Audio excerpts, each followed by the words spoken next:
Today, I am going to explain a South Korean comedy film called Slow Video. Spoilers ahead, watch out, and take care. The movie starts in a CCTV control center where two women are talking about their new young coworker. He is wearing sunglasses indoors, which the women think is weird.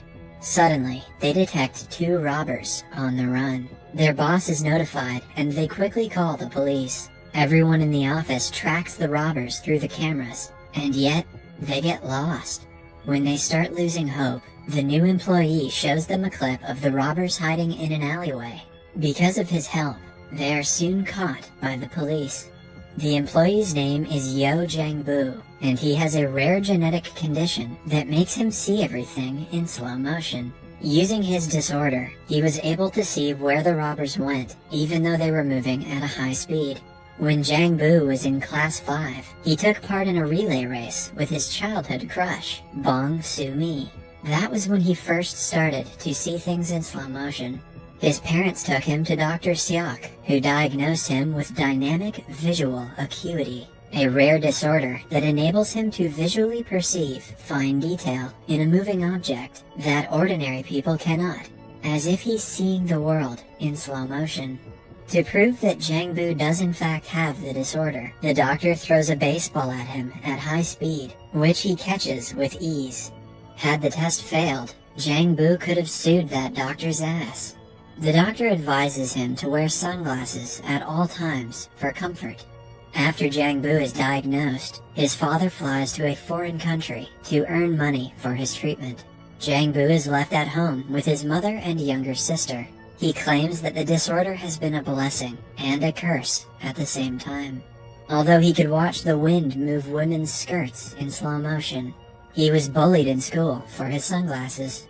His only friend then was Soo-mi, who he started to fall in love with. But as time passed, Soo-mi got severely bullied for being his friend, and so, she left him.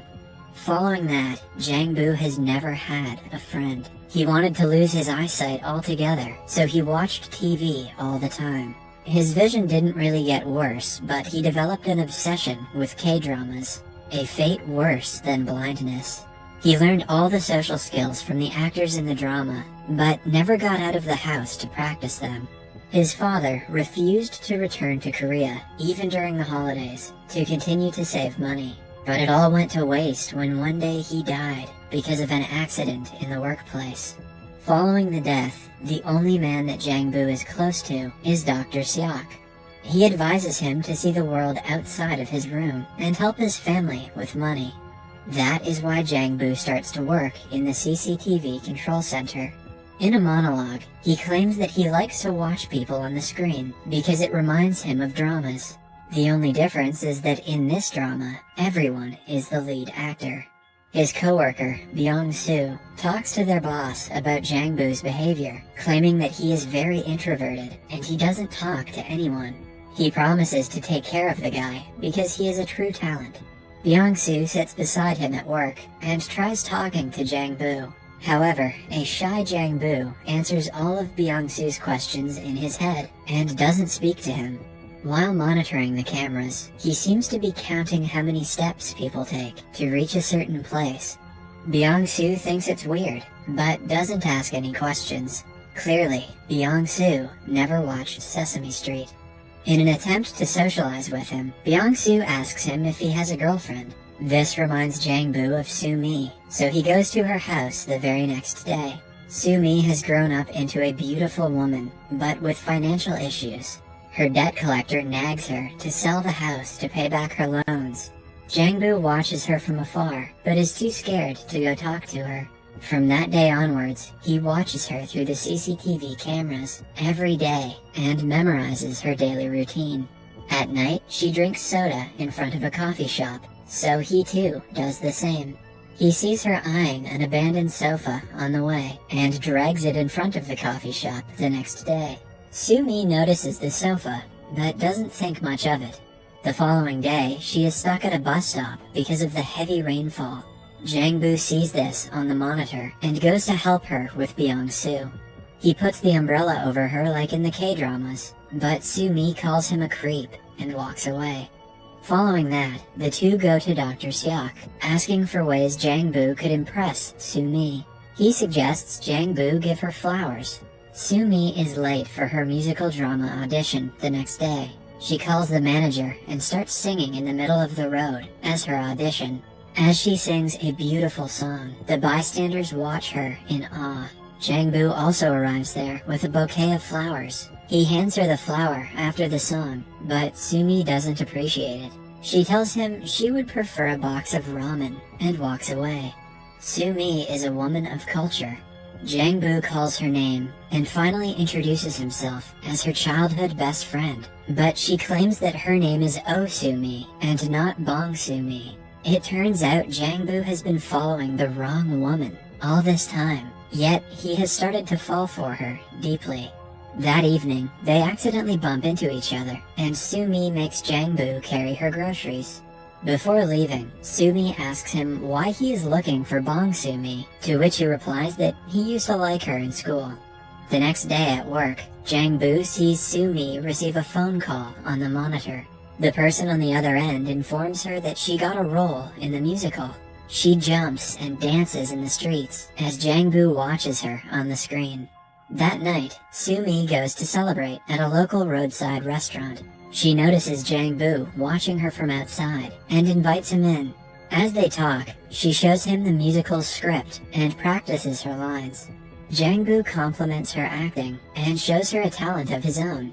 Soon, the entire restaurant watches as Jang-bu catches spoons thrown at him. The following day, Jang-bu walks around Sumi's neighborhood while counting his steps. Byung-soo sees him doing this and realizes he is trying to memorize the ways. While returning home, Sumi finds Jang-bu waiting for her. They walk together, talking about several things. She asks him what his job is and finds out that he works at the CCTV center and can watch people all day. They shop in front of the cafe that Sumi always stares at. She reveals that she has a crush on the cafe's owner and gushes about him owning a car. A jealous Jang-bu stares at the owner for a long time. He has made up his mind to take her on a ride to impress her. He asks everyone at work if they own a car in hopes of borrowing it. However, none of them happen to own one. While returning home, Sumi is approached by the debt collector. He starts to yell at her and threatens to hit her if she doesn't return the money. Jang-bu and Byung-soo arrive there right on time and save her from the man. When Jang-bu returns to work, Sumi yells thank you to one of the cameras, knowing that he is watching on the other end. At the end of the day, they meet at a park and talk for a long time. Jang-bu asks her what she would do if she owned a car, to which Sumi says that she would drive to the sea every day. Since he cannot get a car, Jang-bu befriends his local bus driver by traveling with him all day. He had been watching the driver play baseball alone at night through the cameras. At the end of the day, Jang-bu joins him for a game and asks him for a favor.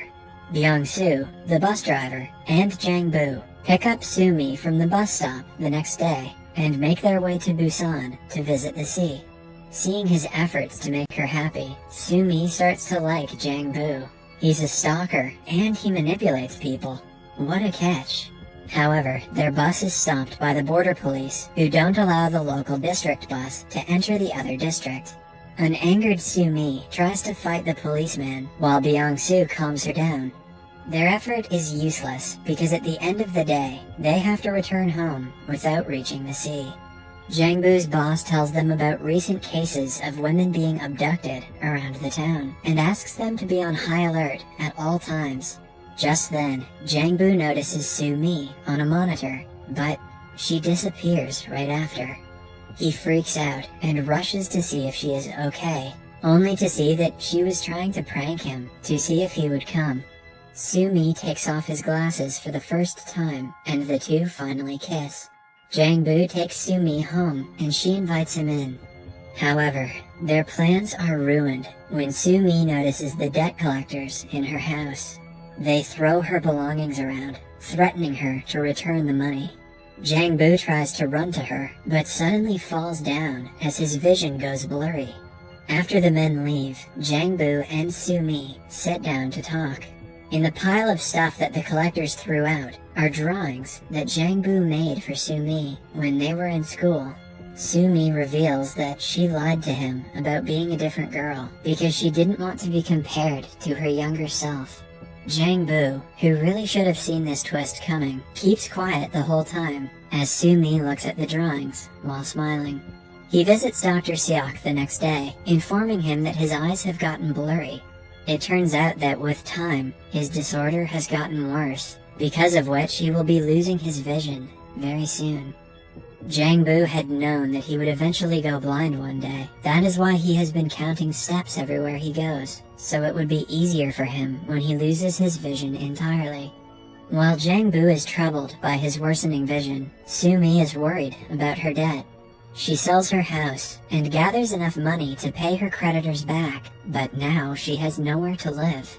Jang-bu watches her on a screen while she talks to a shopkeeper with a box of her belongings. Suddenly, his coworker notices a car suspiciously circling the same area. She looks closely at its license plate and notices that the car belongs to a kidnapper on the run. She notifies the boss and the police are informed immediately. However, they lose sight of the car, and at the same time, Jang-bu loses sight of Soo-mi.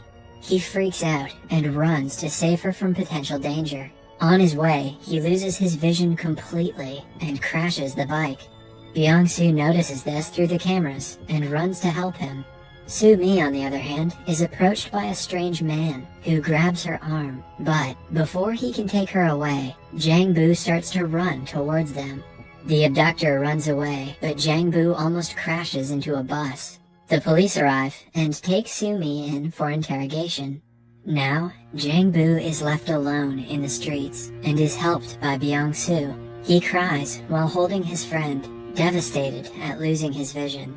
Several days have passed since the incident. Soo-mi gets busy with her life and doesn't contact Jang-bu. She looks at the CCTV cameras often when she misses him. A few months later, she notices Jang-bu inside her favorite cafe. She happily approaches him and waves her hand, but is shocked when Jang-bu brings out his stick and walks the other way. She follows him around the town and finally reaches an art gallery that is filled with paintings of her that Jang-bu has drawn. In a monologue, Jang-bu says that he has lost his vision, but he still remembers her. The next day, Soo-mi again follows him, but this time, he asks her where she wants to go. She realizes that he can sense her, and the movie ends as the two hug. Subscribe for more videos like this, turn on notifications, and leave a like to help the channel out. Thank you for watching.